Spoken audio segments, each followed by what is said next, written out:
there's a lot of similarities between these two teams, how they have dug in, faced adversity, used their strengths. Let's say hello to the great Randy Moller, Panthers color commentator, Buffalo Sabres legend. Randy, how are you? How you doing, guys? I'm just trying to center myself here, center my life, center my chair, and get ready to go. Well, finally, I get an invitation to come on this crummy show of yours. It's a pleasure. We have enough people in Florida calling us crummy right now. We got the whole Levitard show on our case. Please be gentle with us, Randy.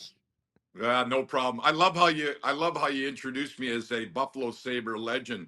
God rest his soul, John Muckler. He was the head coach when I was there, and I had I guess it was a nasty habit of back in those days flipping the puck in the stands and firing into the stands. And I remember we were at home back in the old odd, and I had probably put the puck in the stands 3 times, and it's halfway through the third period and it's a TV timeout, and the face-off's in our zone.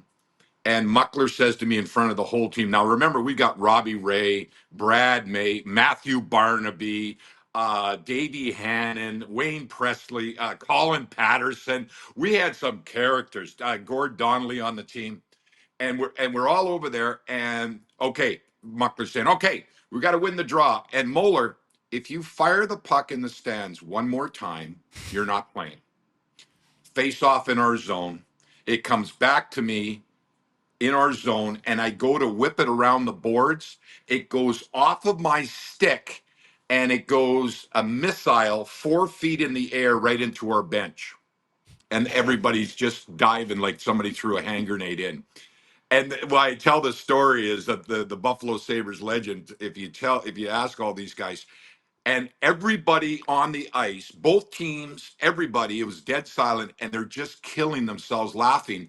And now the faceoff's going to be on the other side. And I'm just skating around by myself, way in the back corner. I won't even look at the bench. And oh my God, the guys laughed and laughed and laughed over that. Yeah, Buffalo Sabres legend. But you know what? I had a great time there. Played with Pat LaFontaine, Alex McGillney, Dale Howard-Chuck, Doug Bodger, Dominic Hasek. Oh my God! I played with as we nicknamed him, Cecil Fielder, their Grant Fuhr. He was there. Showed up at one training camp, and he was just a little bit out of shape, but whatever. So you got that nickname or whatever. But played with a lot of those guys. John Muckler, John Tortorella was assistant coach. I had a fabulous time there. First of all, that is very Disney-esque, where like you have the character of the professional hockey player who can do everything right, except whenever he gets the puck, he shoots it out of the sun. Like they have the guy in the Mighty Ducks who can't stop. He's the best skater, but he can't stop. Someone in the chat notes, though, Randy, it's a miracle that puck did not hit Rob Ray's face. Well, I think I came close a few times. Actually, and honest to God, John Tortorella and I, every time we see each other, we have a nice little giggle. But for a few years, I broke his jaw. I fired into the bench, and he was leaning over talking to Colin Patterson, and Patter saw it coming, and he ducked, and John Tortorella got it right in the side of the face and broke his jaw. Ooh, he was not happy at me. Not happy. He's not the last player to probably want. Hockey rocks, man. Not the last player to want to break John Tortorella's jaw, though. I would Very imagine. fair. Yeah. Let me ask, do you think he was pretty intense back then too? He was a great coach, and we laugh about it now. I mean, it's 28 years later or whatever like that. So we have a good laugh about it. Whenever you have Torts on, ask him about that. Ask him about Moller breaking your jaw. Oh, man, I want to have Torts on so bad. Oh, yeah. As a Florida man, do you think Connor McDavid is overrated? No, not at all. Absolutely not. He's the best player in the world. Why would anybody dispute that? He's the fastest skater. And what I say about Connor McDavid, that very, very few players in the history of the game, he can, there's maybe a couple of other guys and that, but he's be able to make plays at such a high level of speed. Not many players have that special talent, and he's able to do that. Did I read that already through the playoffs, he leads the NHL with 64 end-to-end rushes. 64 end-to-end rushes with I the think puck like on more his than stick. double the next guy. That would make sense. And that's Yeah. why, yeah, like we are definitely a pro McDavid podcast Yes. here. On record, we think that guy's good. Yeah. Yeah.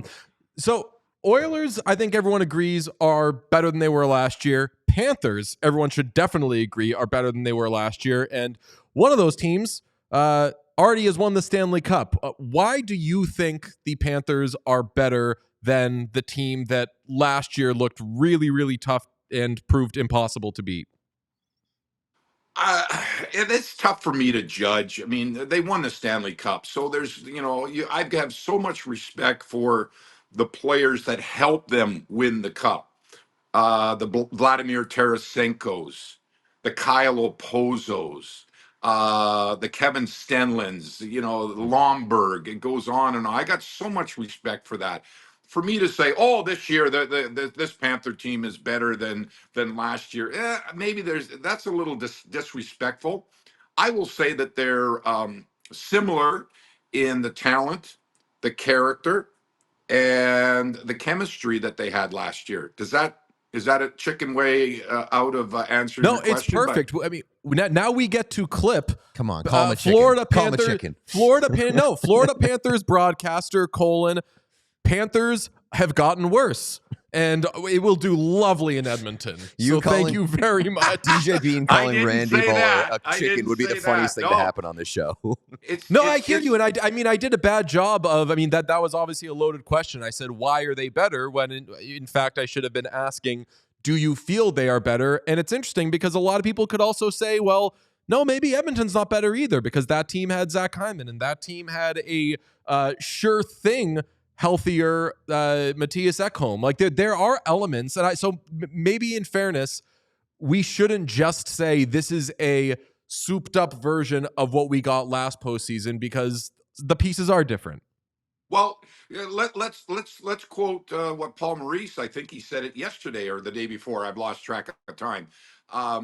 Where he talked about both teams. He said Edmonton was known as a high octane offensive team. Maybe the defensive side of their game wasn't as good as maybe some other teams in the NHL.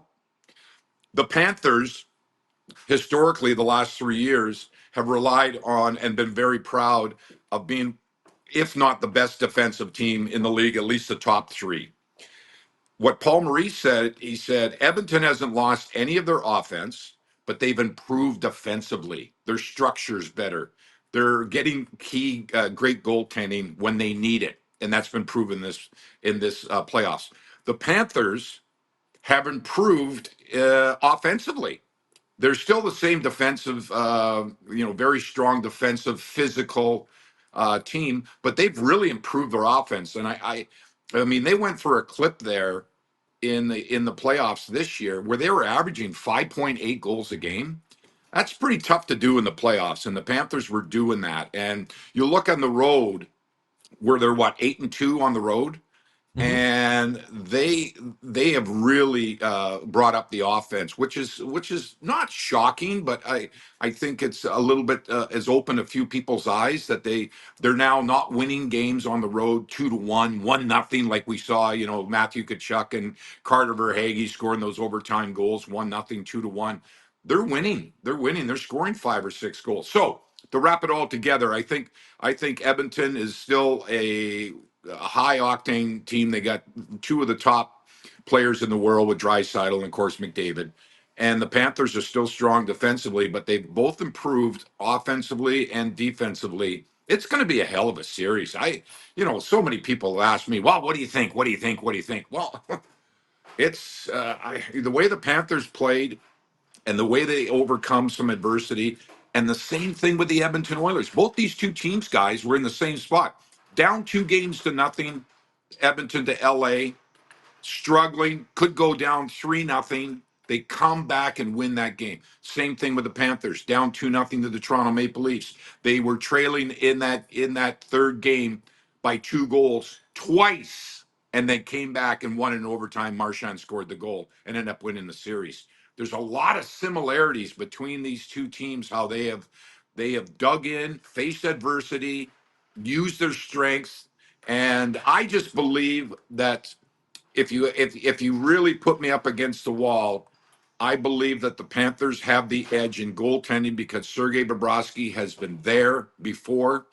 He's been very consistent, and if he is just normal Bob, I think you have to give the goaltending edge to the Panthers, and that's no disrespect to Stuart Skinner. He has proven that he's a world-class goaltender, but I think Bob, because of the experience and everything, it has the edge in that. Yeah, I was going to ask you what you thought the biggest advantage was. Would it be goaltending? Well, or I mean, I'm just throwing out cliches. Goaltending is special teams. I mean, Edmonton can almost score at will. The Panthers, I think you can go back and look at, they scored some key power play goals in some games, but it's been their penalty killing that's been very strong. It's their penalty killing has been strong, and they have 3 sets of forwards, and they can put out any 6 defense. They're and even after they kill off the penalty, it doesn't disrupt their their lines and their chemistry of what they're trying to do. What I find intriguing in this series, guys, and I'm sure you talked about it, is now Connor McDavid is playing on the back end of those penalty killing. And all of a sudden, their guy, if they kill it off and he comes out and McDavid's got hit the puck on his stick, look out. You better be prepared because he's going north and he's going with speed. So the Panthers have to be very aware of that. Yeah, I mean, I think we talked yesterday about like what's the biggest thing that each team should exploit with the other group. And for Florida, we said you have to exploit that this is a penalty kill that has struggled. And a lot of the key pieces from that unbelievable Edmonton penalty kill last year, even if you want to say Cody Ceci and Matthias Ekholm hasn't been there this postseason, now he's back. Like both of those guys haven't been there. The Ryan McLeods of the world, like like so many of the pieces are different. And yes, of course, Edmonton has a very good power play even without Zach Hyman, but that penalty kill has been a weakness. And there are so few things that can tangibly be like circled and say, this thing about either of these teams isn't good. Penalty kill for Edmonton has not been good. And then the thing for Florida that we said hasn't been good, which is kind of weird, is that they're not as good a home team. Like they've got an even goal differential at home. And of course, when Florida is wearing their red uniforms against the Edmonton Oilers in June, they should feel amazing things because something quite good happened in that setting last year. Why do you think, though, this year they've been such a better road team than they've been a home team? I just think they just go back to their roots and their DNA, their bread and butter, which is they don't have to put on a show like they at home. I don't think it's not self-consciously or whatever, but I think that they get on the road and the Panthers dump the puck in more than any team in the NHL. And the reason for that is because they have speed up front and they're going to go like a bat out of hell. And the Florida Panthers, I think everybody can agree. And if you even watch this year's playoffs, not even watch a game in the regular season, they're the best forechecking team in the league. And they are riverboat gamblers. Their defense are going to pinch down that wall. They are going to do everything they can. Their defensemen are going to hold that blue line to keep the puck in the offensive zone. Yeah, they're going to get caught, and they have in these playoffs and that, but they are going to smother. They are going to come 3-4 checkers, and they're going to be physical. They're going to take a few penalties for boarding and that maybe some late hits or whatever. But their philosophy is, and it's well known, they think, okay, it's a 7-game series. We're going to physically wear down the opponents in the first 4 or 5 or 6 games. And then if it has to go to game 7, then we're going to win. Look what happened in the Toronto series. Unbelievable. I did want to ask you, from the Oilers standpoint, like Connor McDavid probably has the most at stake here in terms of legacy to shut up the Greg Codys of the world. But from Florida's standpoint, who individually might have the most at stake in this series in terms of legacy? Well, I think that Sergei Bobrovsky is going to be a shoe-in to be a Hall of Famer. I think there'll be no discussion. But if the Panthers win the Stanley Cup and Sergei Bobrovsky is the Conn Smythe Trophy winner, then it's sealed and delivered. I mean, you can put that envelope away. I don't think he feels pressure. He's done it all. He will be a Hall of Famer. But you asked me a specific question, and I think Sergei Bobrovsky, if he's won a Stanley Cup, but if he wins the second one and gets a little bit more hardware along with it, then that's going to really cement it. To that point, if Bobrovsky wins the cup this year, he becomes one of 4 goaltenders with multiple cups and Vezinas. Right. Patrick Waugh, Martin Brodeur, Dominic Hasek. and Dominic Hasek. Like that, to join those 3 names as a goaltender, that's something special. Kind of wild to think that in 3 years, Stu Skinner's going to be on that list too. My God. It's crazy what company there will be there. Randy, thank you so much for joining us. You are unbelievable. We could talk 90s Sabres with you all day, and we intend to at some point. Yeah, we will. We will. Yeah, and if you want, get Davey Hannon on your program, and he'll tell all kinds of lies about me that are not true. I was never convicted. I was never suspended. So, but thanks for having me on, guys. I really enjoyed it, and this should be a hell of a series. As I like to say, it's going to be a ring-a-ding-a-dong dandy. I love that you like to say that. Thank you so much, Randy. We'll talk to you soon. Thanks so much. We all silly like the mayor.